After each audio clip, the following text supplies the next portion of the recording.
cita-cita yang mulia, Indonesia makmur sentosa. Walau berbagai suku dan agama, beragam budaya serta golongan, satu untuk semua, semua untuk satu.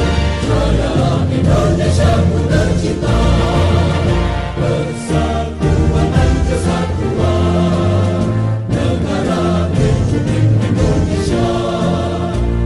Undang-Undang Dasar 45, Pancasila dasar negara. Seluruh rakyat wajib bela negara, sok-sok hari esok bangku sejahtera.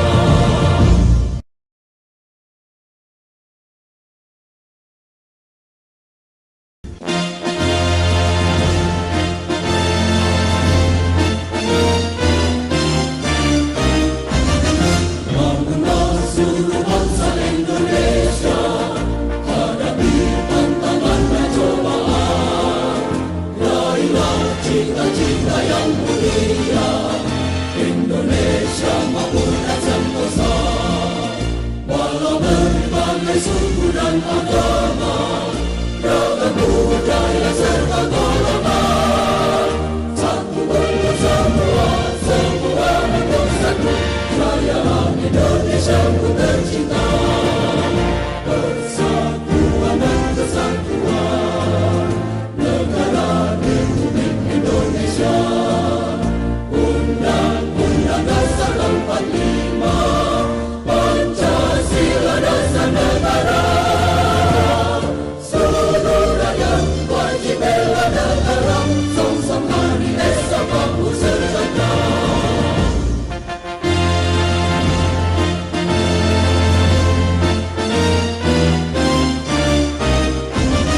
Bangunlah seluruh bangsa Indonesia, hadapi tantangan dan cobaan.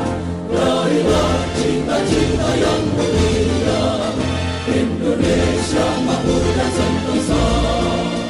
Walau berbagai suku dan agama, beragam budaya serta golongan, satu untuk semua, semua untuk satu. Jaya Indonesia ku tercinta, persatuan dan kesatuan negara Republik Indonesia. Undang-Undang Dasar 45, Pancasila dasar negara. Seluruh rakyat wajib bela negara, sok-sok hari esok bangku sejahtera.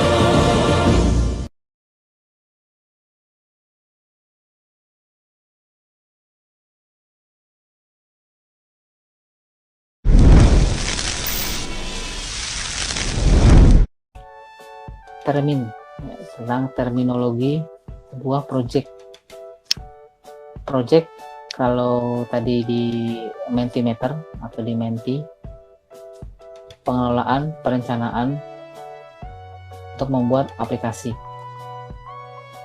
Nah, apapun kalau tidak terkelola dengan baik, ya tidak termanajemen dengan baik, nanti hasilnya tidak maksimal. Ya kan, kalau kita asal-asalan dalam merencanakan, asal-asalan dalam memberi tugas, asal-asalan dalam menentukan pembagian tugasnya, nanti terakhirnya tidak maksimal atau malah proyeknya tidak selesai.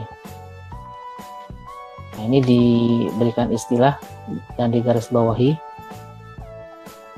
project management aplikasi pengetahuan. Jadi pengelolaan proyek adalah sebuah pengetahuan, sebuah ilmu yang harus kita tahu sehingga kita dapat mengelola sebuah proyek. Entah kita sebagai anggota atau sebagai leadernya. Ini sama pentingnya.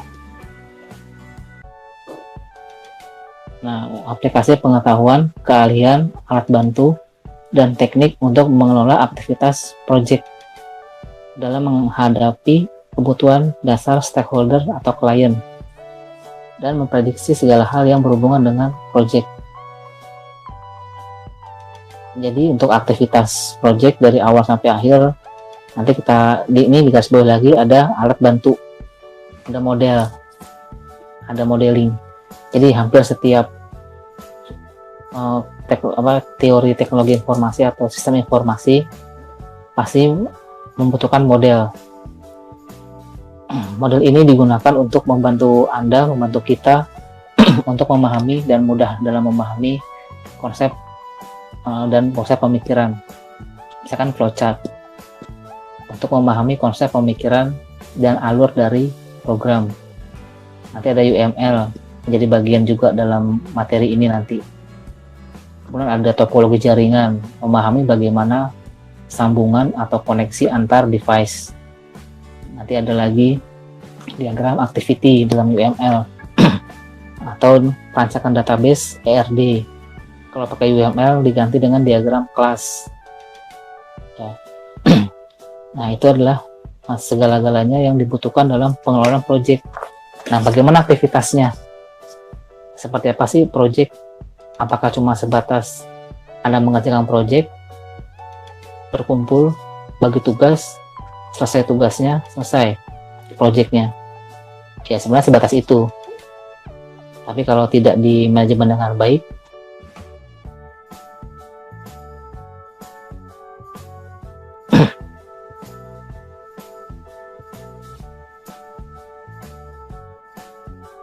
lima ya kalau nggak salah ya.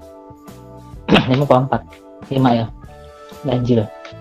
Semester 5 pasti sudah merasakan banyak tugas di semester-semester sebelumnya, terutama tugas kelompok.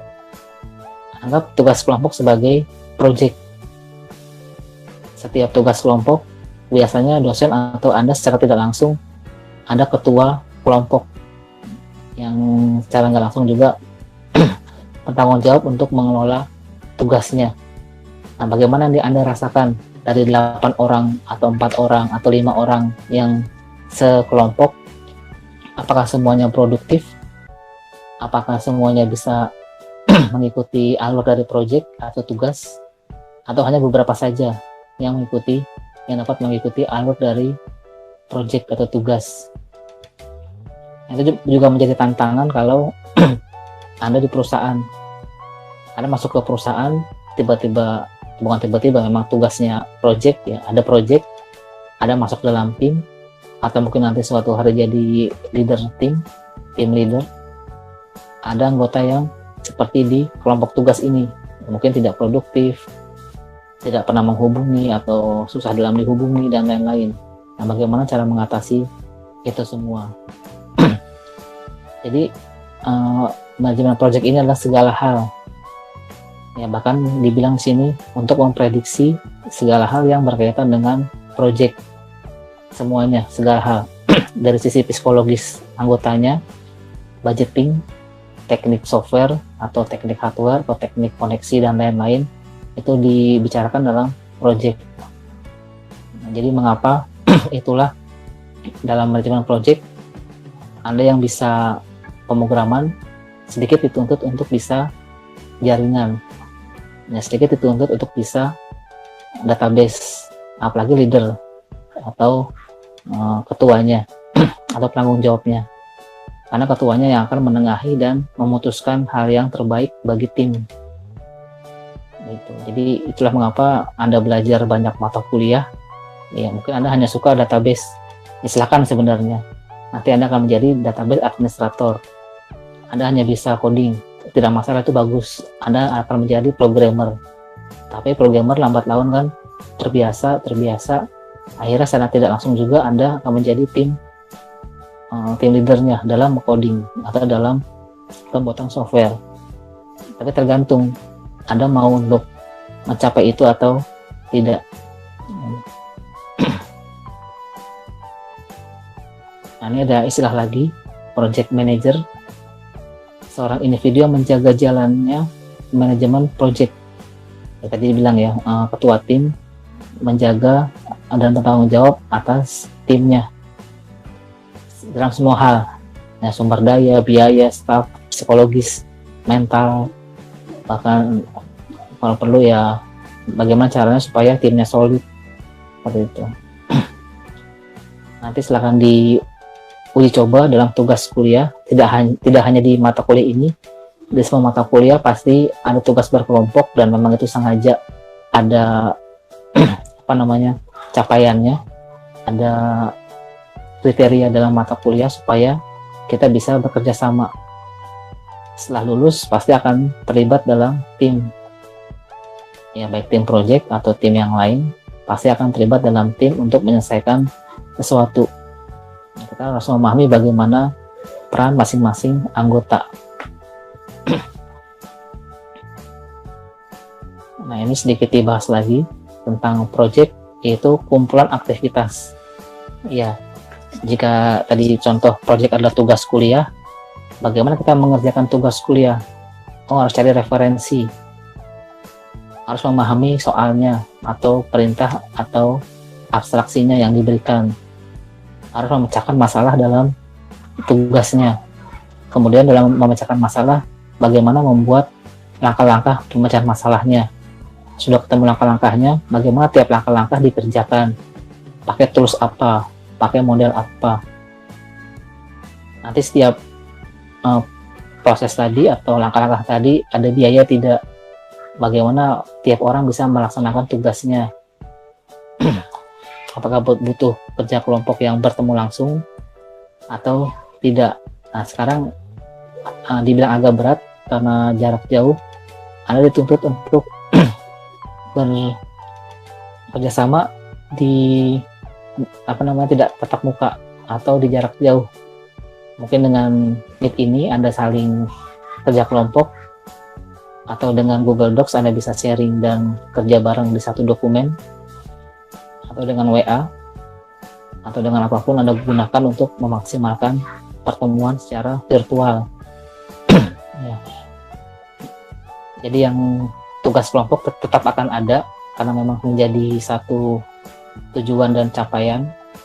Itu kan terlukis juga dalam kehidupan nanti saat Anda bekerja, dan mungkin ada masa seperti ini lagi di masa pandemi, tetap seseorang akan dituntut untuk menyelesaikan tugasnya, baik itu programmer, baik itu konsultan, baik itu analis atau network administrator, akan dituntut untuk menyelesaikan tugas meskipun jarak jauh.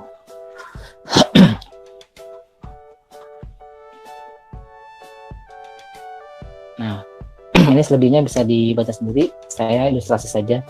Nanti Anda juga bisa dapat file ini ya.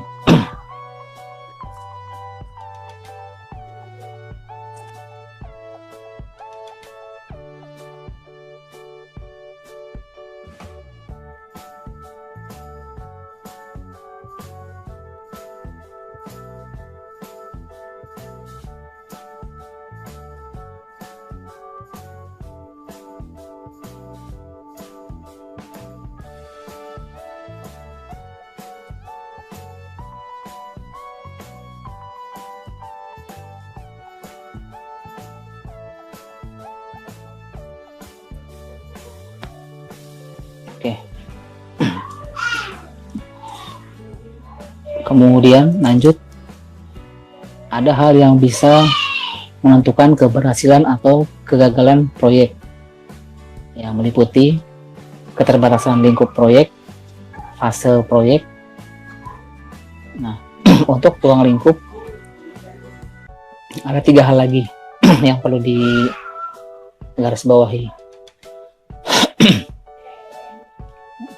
Yang pertama adalah time atau waktu. Jadi lingkup proyek itu terbatas. Seperti tugas kuliah, pasti ada deadline. Ada waktu mengumpulkan. Kapan waktu mengumpulkan? Ada selesainya proyek. Ya, kalau yang sifatnya memaksa ya deadline-nya sempit atau deadline-nya sedikit sebentar. Kemudian ada dalam hal waktu ada kesempatan, keterbatasan, dan kompetensi. Nah, ini yang dibutuhkan untuk menyelesaikan masalah waktu. Misalkan kesempatannya, Anda harus bisa melihat kapan kesempatan itu ada, jadi jangan sampai membuang-buang kesempatan. Misalkan dalam hal mencari data. Ya, kalau memang ada mencari data, Anda sedang berkesempatan mengambil data, ya segera lakukan pengambilan data. Ya, kalau Anda sedang berkesempatan untuk melakukan pengkodingan atau tes dalam pengujian, ya silakan langsung mengajukan dan membuat pengujian tersebut. Ya, intinya jangan menunda proses atau event atau aktivitas yang sudah ditentukan, apalagi waktunya pas atau kesempatannya ada. Mungkin moodnya sedang bagus, ya mungkin pas ada kejadian apa, pas tiba-tiba ada, sekarang Anda sedang menunggu klien pas ada gitu, pas siap untuk memberikan memberikan yang dibutuhkan, ya Anda bisa langsung aksi, ya langsung menyambut apa yang kesempatan tersebut. Nah, karena semuanya ada terbatasan limitation setelah bagaimana kompetensi Anda dalam mengambil dan meraih kesempatan itu. Kemudian cost, batasan dari project adalah cost. Ya pasti ya, misalkan dalam tugas kuliah Anda harus mencari data di internet, butuh kuota atau butuh pergi ke kerja kelompok oleh teman, di mana mungkin di kafe atau mungkin di taman. Anda butuh biaya untuk pergi ke sana. Pasti kan tidak tidak begitu aja, pasti akan makan di sana, mungkin sambil apa. Ini kalau tugas kuliah ya, kalau project kan sebenarnya ada budgetnya juga, sama seperti itu. Nah, Anda bisa membuat di sini namanya estimasi. Nah, ketika manajer bisa melakukan estimasi untuk keperluan pembiayaan. Tapi kalau tugas kuliah ya kosnya ditanggung masing-masing ya, karena tidak ada biaya kos yang harus dikeluarkan secara kelompok. Mungkin saja bisa untuk mengerjakan suatu proyek atau tugas kuliah, setiap anggota harus patungan 10.000 misalkan. Nah, nanti diserahkan ke ketua proyek yang mengatur segala kebutuhan untuk pembuatan tugas. Itu mungkin saja bisa seperti itu ya. Kemudian quality ya, tadi hubungan dengan cost. Jika costnya rendah bisa mengancam keberhasilan project ya. Harusnya tadi Anda kumpul tapi satu orang tidak bisa kumpul, atau satu orang tidak bisa cari data, satu orang tidak bisa mengerjakan tugasnya, ya costnya, karena tugasnya terbatas. Kemudian quality, keterbatasan project yang ketiga ini adalah quality. Meskipun tadi ada batasan waktu dan budget, ya kualitas juga harus dapat dicapai. Meskipun dengan budgetnya low atau rendah, meskipun dengan waktu yang terbatas, memang itu semua mempengaruhi kualitas. Maka dari itu jangan sampai keterbatasan yang disebut waktu tadi menghambat. Nah, biasanya tugas diberikan mungkin sudah jauh-jauh hari, mungkin karena sesuatu ada yang menghambat secara langsung baik tidak langsung, atau sengaja baik tidak sengaja, sehingga tiba-tiba minggu depan tinggal mengumpulkan, atau mungkin 2 minggu lagi mengumpulkan, atau sebulan lagi mengumpulkan. Nah, bagaimana kualitas tugas yang dikumpulkan? Secara teori, tugas kelompok itu kan pasti harus dipikirkan secara kelompok, tidak mungkin sendiri karena berat. Ya, kalau tugas individu pasti bisa sendiri karena tugasnya untuk individu. Saya tidak bilang ringan, tapi untuk individu. Makanya kalau tugas individu atau tugas kelompok memerlukan waktu yang panjang karena butuh diskusi, butuh masing-masing orang punya tugas untuk mencari data atau membuat diagram atau apa. Nah, nanti bagaimana hubungan dengan quality, makanya harus dijaga baik-baik bagaimana cost dan time. Mungkin waktu nih yang perlu diperhatikan.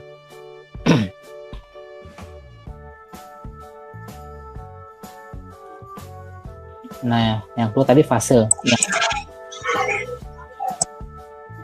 Yang mempengaruhi proyek itu berhasil atau tidak adalah fase persiapan dan fase perencanaan, planning. Inisiasinya misalkan dapat menangani atau mengenali kebutuhannya dengan baik. Misalkan tugas kuliah membuat project, atau tugas kuliah membuat paper, tugas kuliah membuat membuat diagram. Nah, apa yang dibutuhkan nih dalam tahap awal? Mencari data, mencari referensi, mencari sumber ilmu, mencari informasi-informasi di mana, dicari lagi. Itu persiapan yang harus dilakukan. Atau pembagian tugas. Nah, yang kedua nih, pembagian tugas ada di perencanaan. Planning, ketika sudah mendefinisikan rencana akan digunakan untuk menghasilkan tujuan akhir. Nanti bagaimana step-stepnya, planningnya. Kalau pas saat persiapan dibilang atau dikatakan kelompok tidak siap, mungkin tadi ya terancam untuk proyeknya tidak selesai atau proyeknya terhambat, malah yang paling parah ya tidak selesai. Untuk perencanaan planning ya juga sama, kalau planningnya tidak baik, tidak tepat maka juga mengancam keberhasilan proyek. Planning ini rencana, ya misalkan direncanakan ketemu 2 kali, tapi ternyata 2 kali kurang untuk pertemuan membahas program atau membahas proses dari proyek. Jadi ternyata gagal rencananya, harusnya 3 kali atau 4 kali, tapi direncanakan cuma 2 kali. Atau yang persiapannya kurang. Persiapan kurang berarti ada anggota yang tidak bisa bekerja maksimal di awal. Yang harusnya mendapatkan data malah tidak dapat data. Di awal dia kurang dalam persiapan. Nah, ini lanjut nih. Fase-fasenya tadi ada persiapan, perencanaan, pelaksanaan, eksekusi. Ya, kalau ada staf koordinator dapat digunakan untuk menjaga tugas-tugas dari masing-masing yang sudah ditetapkan. Nanti ada pengkoordinasian. Ya, kalau tugas kecil ya tidak, kalau proyek kecil ya tidak usah ada pengkoordinasian staf. Nah, staf di sini bisa juga berupa personilnya atau anggota proyeknya, anggota kelompoknya. Saat pelaksanaan, bagaimana nih? Ternyata jangan sampai ada tugas yang lupa diberikan kepada orang atau kepada staf. Itu juga mengancam keberhasilan proyek atau keberhasilan tugas. Kemudian pengawasan, controlling. Nah, controlling ini pengawasan dilakukan oleh penanggung jawab. Jika pengawasannya ya ketat, mungkin juga bisa tidak dapat atau mengancam kegagalan proyek. Mungkin juga bisa mendukung atau meningkatkan keberhasilan proyek. Tinggal bagaimana cara kita mengontrol dan menjaga proses atau progres. Misalkan ada orang yang dapat bekerja di bawah tekanan. Memang setiap orang dituntut untuk bekerja di bawah tekanan. Tapi Anda sebagai tim leader harus bisa melihat psikologis dari anggota. Bagaimana kita menanyakan dan mengontrol kepada orang sehingga orang itu ya tidak terganggu ya. Tidak terganggu, tidak merasa risih, tidak merasa sebel, tidak merasa tidak enak hati. Memang tugasnya dapat diselesaikan dengan benar gitu. Ini juga gampang-gampang susah pengawasan. Pengawasan ini bukan berarti ketegasan yang mengancam jangan sampai tugas Anda tidak selesai, misalkan jangan sampai seperti ini, nanti denda. Bukan juga seperti itu. Nanti bagaimana Anda bisa menjaga keterlibatan antar anggota atau psikologis anggota, Anda bisa melihat di sini. Nah, pastikan Anda mengetahui secara detail tugas-tugas dari anggotanya. Jangan sampai Anda salah nagih. Ya, Anda tagih ke A, ternyata tidak ada tugas di dia, gitu. Kemudian sosialisasi atau close out, itu formalisasi penerimaan kesuksesan satu proyek dari stakeholder. Ini agak susah nih penerimaan. Bukan berarti si klien tidak mau terima, tapi bagaimana caranya kita berbicara kepada klien, ini sudah final, sudah selesai, sudah sukses. Karena yang paling susah yaitu di planning biasanya. Di planning ini atau malah di planning, pengidentifikasian requirement ini tidak jelas oleh si klien. Klien memang meminta sebuah software, meminta sebuah mekanisme IT misalkan, tapi sulit untuk mengungkapkan yang seperti apa. Yang seperti apanya memang sulit. Itu akan Anda dapatkan nanti setelah kerja atau setelah mengerjakan proyek yang sebenarnya. Akibatnya pada saat pelaksanaan dan eksekusi, banyak proyek-proyek atau banyak step yang bertambah. Nah, itu juga hati-hati. Ya, Anda sebagai tim leader juga harus bisa mengkontrol bagaimana kebutuhan si klien yang awal. Dari awal dia minta apa, kemudian jika berkembang masih layak tidak dilakukan pengembangan tersebut. Ya, jangan semuanya iya. Ya, misalkan saat Anda tugas juga atau pengerjaan skripsi, jika Anda diminta materi ditambah atau dikembangkan, ya nanti akan menambah waktu untuk pengerjaan skripsi. Ya, jadi nanti ya dilihat nih bagaimana sosialisasi close out-nya atau penerimaan untuk klien. Nah, ini ada kesimpulan atau kata bijak ya, atau tips. Keberhasilan suatu proyek itu sama dengan atau ekivalen dengan dokumentasi proyek yang baik. Tadi dikatakan saat di awal fase bahkan si klien tidak bisa mendefinisikan keinginannya dengan baik. Saya ingin buat siakat yang seperti apa? Ya pokoknya dapat membantu saya dan siswa seperti ini. Yang jawaban seperti itu kan membuat kita pusing. Yang seperti apa yang bisa membantu? Klien pun tidak tahu yang seperti apa. Nah, yang seperti itu biasanya kita harus bisa pandai-pandai melihat sistem berjalan yang sekarang. Anda harus cari dokumentasi sekolah di sana, bagaimana sistem dan mekanismenya, bagaimana hubungan antar staff, bisnis prosesnya. Jadi definisikan secara langsung melalui sistem yang sedang berjalan. Nah, maksudnya dokumentasi yang baik, fase-fase ini Anda catat dengan baik gitu. Fase-fase project nanti bukan hanya ini ya. Fase-fase project nanti misalkan Anda menggunakan waterfall, akan menggunakan spiral, akan menggunakan apalagi framework perancangan software. Setiap fase-fase itu terdokumentasi. Jadi setelah perpindahan fase itu baik atau mulus, tidak ada yang tertinggal. Apalagi misalkan di fase berikutnya ternyata dianggap fase yang sebelumnya ada yang kurang.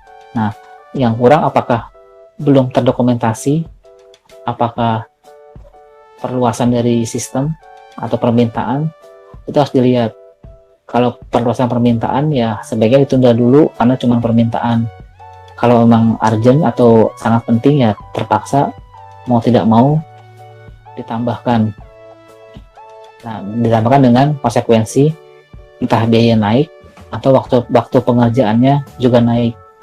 Ini harus penting dilakukan oleh tim leader. Nah, untuk dokumentasi yang baik ya bagaimana nanti menciptakan dokumentasi yang baik. Setiap fase dari planning tercatat, kemudian dari developing tercatat, coding tercatat, instalasi tercatat, semua kebutuhan dan semua dokumentasinya.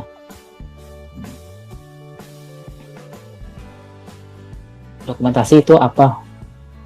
Ya, dokumentasi tadi apapun ya, intisari, konsep, rancangan, blueprint, dokumen perjanjian atau persetujuan, validasi, kemudian dokumen transaksi, dokumen percatatan lain-lainnya, sampai ke ruang lingkup atau dokumen perjanjian, ya semuanya adalah disimpan.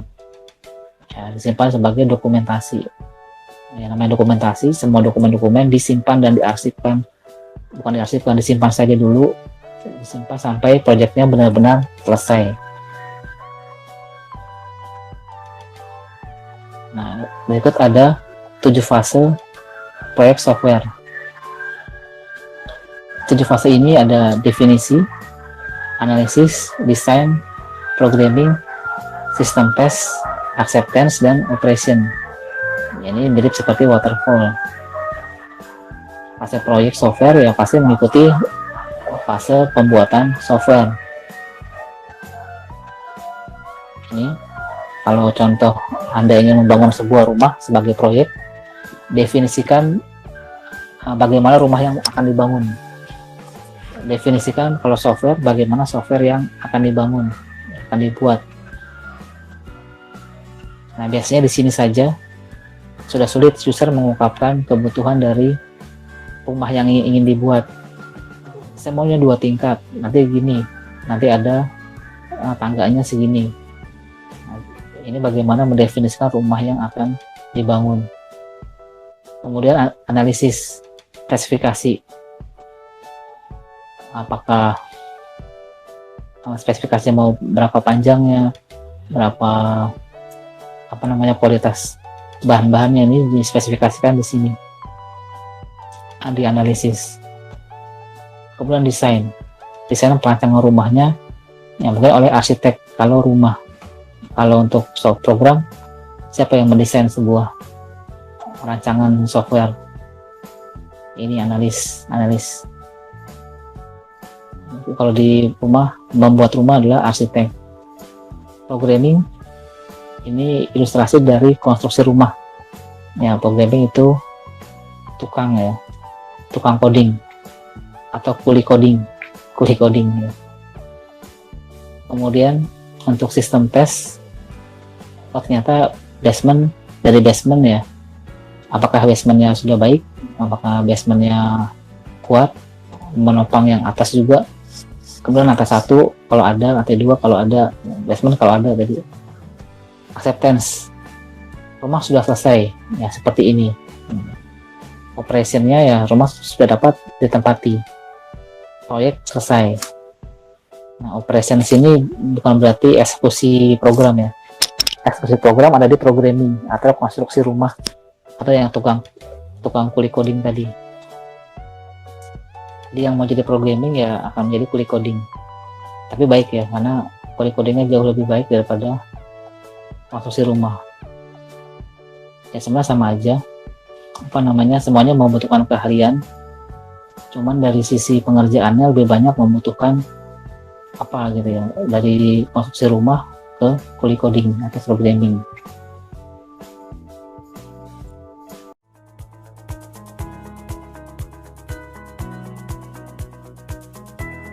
Universitas Pembangunan Nasional Veteran Jakarta sebagai kampus bela negara menerapkan pikir sebagai nilai-nilai dasar dan landasan budaya kerja di lingkungan kampus. Secara filosofis, manusia dikaruniai akal pikiran bukan sekedar untuk bertahan hidup, tetapi sadar akan hidup dan menjalani hidup secara cerdas.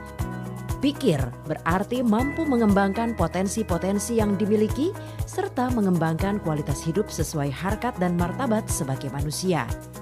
Pikir juga sebuah akronim yang terdiri dari nilai-nilai profesional, integritas, kejuangan, inovatif, dan responsif.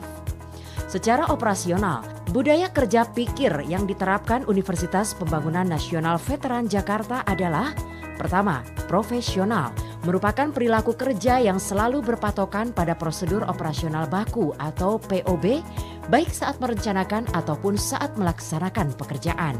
Nilai profesional berarti selalu mengembangkan kompetensi sesuai tuntutan perkembangan teknologi dan profesi, bekerja penuh semangat, objektif, sungguh-sungguh, bebas dari rasa sentimen, tepat waktu dan disiplin, memenuhi target-target kinerja yang telah ditetapkan dan mempertanggungjawabkan seluruh sumber daya yang dipergunakan.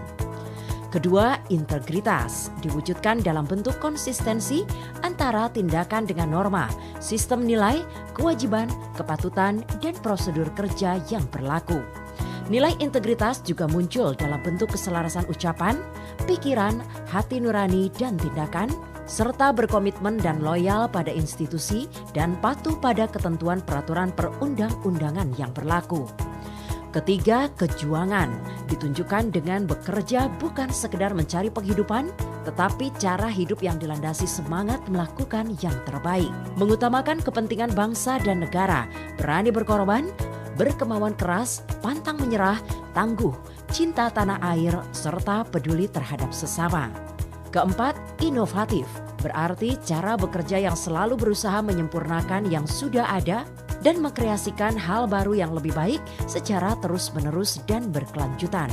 Insan inovatif selalu mengembangkan cara baru yang lebih baik, terbuka terhadap pengalaman dan pengetahuan baru, kreatif dan fleksibel, berani mengambil resiko, selalu menuangkan imajinasi dan gagasan-gagasan alternatif dalam pekerjaannya.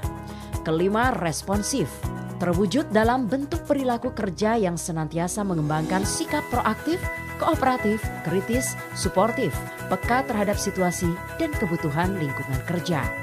Nilai responsif berarti mampu memanfaatkan peluang dan tantangan yang ada, serta melayani secara prima pihak-pihak yang berkepentingan dalam pekerjaan.